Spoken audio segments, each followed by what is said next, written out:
अखण्डमण्डलकारं व्याप्तं येन चराचरं तत्पदं दर्शितं येन तस्मै श्रीगुरवे नमः। ॐ स्थापकाश्च धर्मस्य सर्वधर्मस्वरूपिणे अवतारवरिष्ठाय রামকৃষ্ণায় তে নমঃ। ঠাকুর, মা ও স্বামীজির চরণে শতকোটি প্রণাম। ওম প্রণাম ঠাকুর, কৃপা করো, প্রসন্ন হও, শরণাগত করো, সকলের মঙ্গল করো। সেই দিনটি ছিল 24শে চৈত্র, ইংরেজির 5ই এপ্রিল 1884 খ্রিস্টাব্দ, শনিবার। প্রাতকাল, বেলা 8টা। মাস্টার দক্ষিণেশ্বরে উপস্থিত হইয়া দেখেন শ্রীরামকৃষ্ণ সহাস্যবদন কক্ষমধ্যে তার সেই ছোট্ট খাটটির উপরে উপবিষ্ট। বেশ কিছু ভক্ত ঠাকুরের ঘরে মেঝেতে বসিয়া আছেন। তাদের মধ্যে আবার প্রাণকৃষ্ণ মুখোপাধ্যায় আছেন। প্রাণকৃষ্ণ জনায়ের মুখুজ্জেদের বংশোদ্ভূত। তার বাড়ি হলো কলিকাতার শ্যামপুকুরে। ম্যাকেঞ্জি লায়ালের এক্সচেঞ্জ নামক নিলাম ঘরের তিনি কার্যদক্ষ। তিনি গৃহস্থ, কিন্তু বেদান্ত চর্চায় বড় প্রীতি। তিনি পরমহংসদেবকে বড় ভক্তি করেন ও মাঝে মাঝেই ঠাকুরের কাছে আসিয়া ঠাকুরকে দর্শন করেন। ইতিমধ্যে একদিন নিজের বাড়িতেও ঠাকুরকে লইয়া গিয়া তিনি মহোৎসব করিয়াছিলেন। তিনি বাগবাজারের ঘাটে প্রত্যহ প্রত্যুষে গঙ্গা স্নান করিতেন ও নৌকা সুবিধা হইলে একেবারে দক্ষিণেশ্বরে আসিয়া ঠাকুরকে দর্শন করিতেন। আজও ঠিক সেইরূপ নৌকা ভাড়া করিয়াছিলেন। নৌকা কুল হইতে একটু অগ্রসর হইলেই ঢেউ হইতে লাগিল। মাস্টার বলিলেন, আমায় নামাইয়া দিতে হইবে। ওই একই নৌকায় মাস্টারও প্রাণকৃষ্ণের সঙ্গে আসিতেছিলেন। যখন ঢেউ বেশি বাড়তে লাগল, তখন মাস্টার আর নৌকাতে থাকতে চাইলেন না। তিনি তাকে নামিয়ে দিতে বললেন। তিনি বললেন, আমি হেঁটেই দক্ষিণেশ্বর যাব। অগত্যা প্রাণকৃষ্ণ তাহাকে নামিয়ে দিলেন। তারপর মাস্টার পৌঁছিয়া দেখেন যে তাহার কিছুক্ষণ পূর্বেই তাহারা পৌঁছিয়াছেন ও ঠাকুরের সঙ্গে সদালাপ করিতেছেন। মাস্টার ঠাকুরকে ভূমিষ্ঠ হইয়া প্রণাম করিলেন এবং তিনিও এক পাশে বসিলেন। ঠাকুর প্রাণকৃষ্ণকে বলিলেন, কিন্তু মানুষে তিনি বেশি প্রকাশ। যদি বলো অবতার কেমন করে হবে, যার ক্ষুধা তৃষ্ণা, এসব তো জীবের ধর্ম। অনেকেই আছে, হয়তো রোগ শোকও আছে। তার উত্তর তোমাকে এই দিই যে পঞ্চভূতের ফাঁদে ব্রহ্ম পড়ে কাঁদে। দেখো না, রামচন্দ্র সীতার শোকে কাতর হয়ে কাঁদতে লাগলেন। আবার হিরণ্যাক্ষ বধ করবার জন্য বরাহ অবতার হলেন। হিরণ্যাক্ষ বধ হল, কিন্তু নারায়ণ স্বধামে যেতে চান না, বরাহ হয়ে আছেন। তার কতগুলি ছানাপোনা হয়েছে, তাদের নিয়ে একরকম বেশ আনন্দেই রয়েছেন। তখন দেবতারা বললেন, এ কি হলো, ঠাকুর যে আর আসতে চান না। তখন সকলে শিবের কাছে গেল, শিবকে ব্যাপারটি নিবেদন করলে। শিব গিয়া তাকে অনেক জেদাজেদি করলেন। তিনি ছানাপোনাদের তখন মাই দিতে লাগলেন। তখন শিব করলেন কি, ত্রিশূল এনে শরীরটা ভেঙে দিলেন। যখনই ভেঙে দিলেন, ঠাকুর তখন হি হি করে হেসে তার স্বধামে চলে গেলেন। প্রাণকৃষ্ণ ঠাকুরকে বললেন, মহাশয়, অনাহত শব্দটি কি? ঠাকুর তাকে আবার বললেন, অনাহত শব্দ সর্বদাই এমনি হচ্ছে, যেমন প্রণবের ধ্বনি পরব্রহ্ম থেকে আসছে, সে শুধু যোগীরাই শুনতে পায়। যারা বিষয়াসক্ত তারা কিন্তু শুনতে পায় না। যোগী জানতে পারে যে সেই ধ্বনি একদিকে নাভি থেকে উঠে ও আরেকদিকে সেই ক্ষীরোৎসাহী পরব্রহ্ম থেকে ওঠে। প্রাণকৃষ্ণ ঠাকুরকে আবার জিজ্ঞাসা করিলেন, মহাশয়, পরলোক কি রকম? পরলোক সম্বন্ধে প্রাণ কেশব সেন ঠাকুরকে প্রশ্ন করেছিলেন। ঠাকুর কেশব বলিলেন যে কেশব সেনও ওই কথা আমায় জিজ্ঞাসা করেছিল। যতক্ষণ মানুষ অজ্ঞান থাকে, অর্থাৎ তার ঈশ্বর লাভ হয় নাই, ততক্ষণ পুনরায় তাকে আবার জন্মগ্রহণ করতে হয়। কিন্তু যখন জ্ঞান লাভ হয়, তখন আর এ সংসার তাকে আসতে হয় না। পৃথিবীতে বা অন্য কোনো লোকে তাকে যেতে হয় না। কুমোরেরা যে রৌদ্রে হাঁড়ি শুকোতে দেয়, দেখেছ? দেখো নাই, তার ভিতর পাকা হাঁড়িও আছে, কাঁচা হাঁড়িও আছে। যখন গরু চলে গেলে হাঁড়ি কতক কতক ভেঙে যায়। যদি পাকা হাঁড়ি ভাঙলে তখন কুমোর সেগুলিকে ফেলে দেয়, কারণ সেগুলি দ্বারা আর কোনো কাজ হয় না।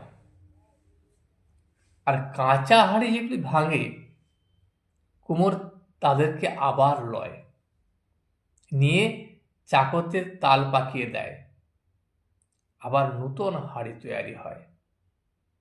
তাই যতক্ষণ ঈশ্বর দর্শন হয় নাই, ততক্ষণ কুমোরের হাতে যেতে হবে।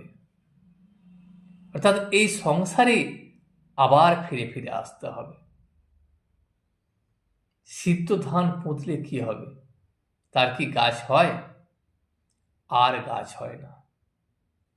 মানুষ সেরকম, যখন জ্ঞানাগ্নিতে সিদ্ধ হয়, তার দ্বারা আর নতুন কিছু সৃষ্টি হয় না, সে তখন মুক্ত হয়ে যায়। পুরাণ মতে ভক্ত একটি, ভগবান একটি, আমি একটি, আবার তুমিও একটি।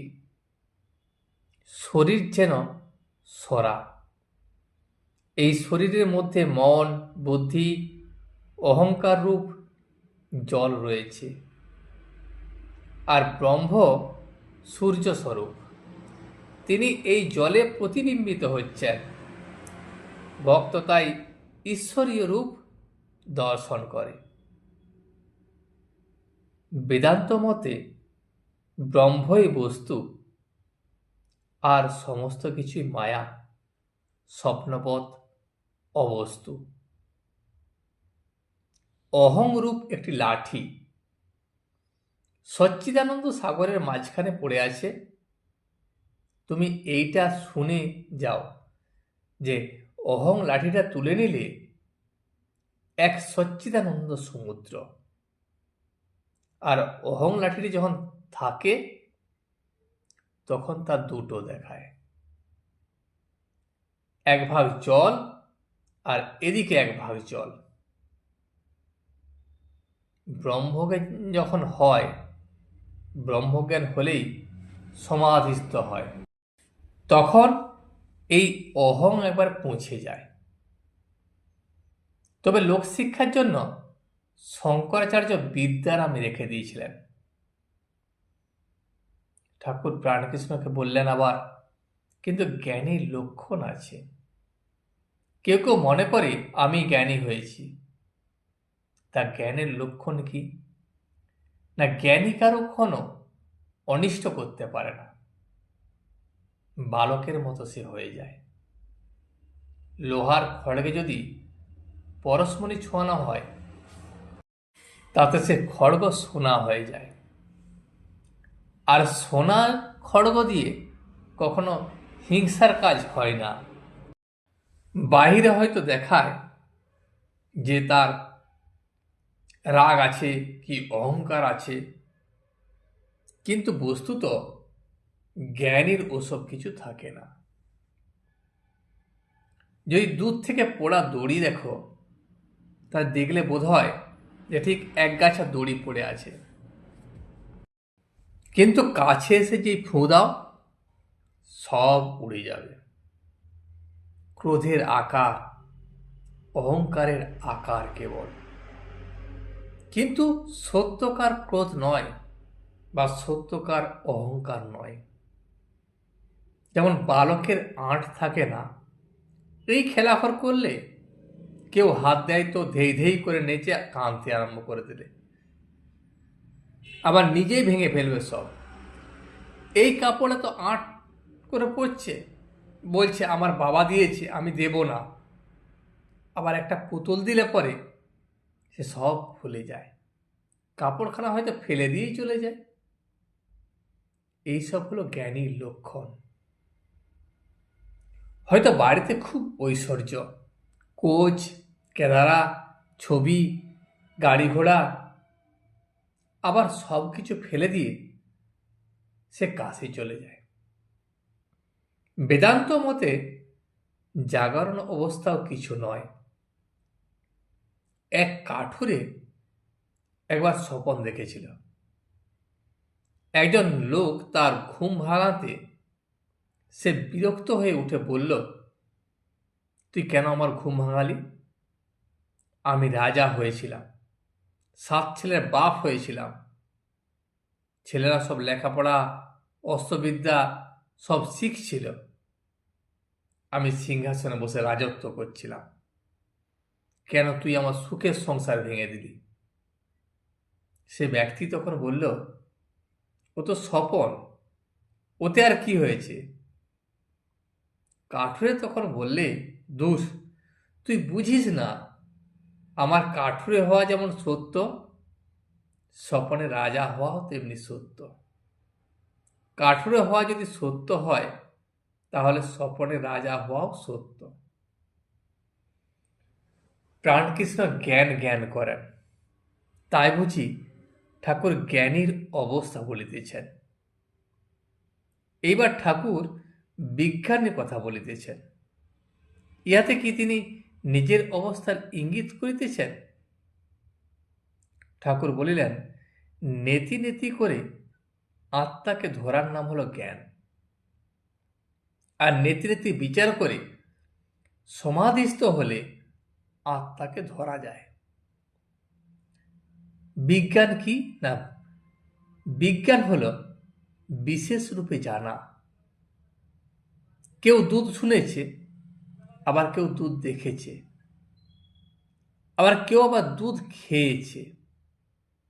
যে কেবল শুনেছে সে অজ্ঞান, যে দেখেছে সে হলো জ্ঞানী, আর যে খেয়েছে তারই বিজ্ঞান অর্থাৎ বিশেষ রূপে জানা হয়েছে। ঈশ্বর দর্শন করে তাহার সহিত আলাপ, যেন তিনি পরমাত্মীয়, এরই নাম হলো বিজ্ঞান। প্রথমে নেতি নেতি করতে হয়। তিনি পঞ্চভূত নন, ইন্দ্রিয় নন, মন, বুদ্ধি, অহংকার নন, তিনি সকল তত্ত্বের অতীত। ছাদে উঠতে হবে, সব সিঁড়ি একে একে ত্যাগ করে যেতে হবে। সিঁড়ি কিন্তু ছাদ নয়, কিন্তু ছাদের উপর পৌঁছে দেখা যায় যে যে জিনিসের ছাদ তৈয়ারি, ইট চুন সুরকি সে একই জিনিস দিয়েই সিঁড়িও তৈরি। যিনি পরব্রহ্ম তিনিই এই জীবজগৎ হয়েছেন, চতুর্বিংশতি তত্ত্ব হয়েছেন।